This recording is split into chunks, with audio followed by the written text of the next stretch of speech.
how long does it take for you to sort of, look at this new piece of equipment and say, okay, here's what we'll need to do to get it maybe off of the public network and onto the private network? How do you do that process? Well, the first couple are tough until we get a way of doing it and write up some instructions. So that's what we'll be doing for the Chromebook shortly.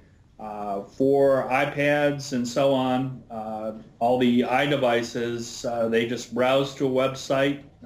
It downloads a preference file, they accept it, and it sets them up for that secure LAN. We have something similar for Windows side, and we haven't configured any Linux student machines, so I couldn't tell you how that works, but it's probably similar, that there's documentation available. So, how about some advice for CIOs out there who, maybe working at a private company, they say, okay, I can see this whole wave of prosumer coming at me where it's going to be all sorts of different devices. What are some of the steps I should be thinking about to be able to accommodate all these types of systems coming into the network?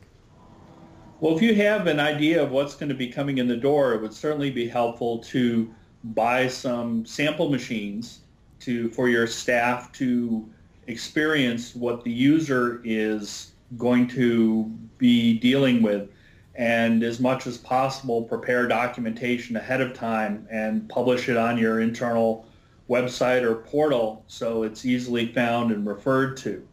And for some devices, you're going to have a list saying this is what we officially support and we have the resources to do so. And if you have a problem, we'll help you out as long as you conform to the company's policies and procedures for data handling and data encryption and so on. If you decide to purchase or use a device that's not on our list, you're responsible for what happens, and then we can only give you a limited amount of support. So all this stuff hitting your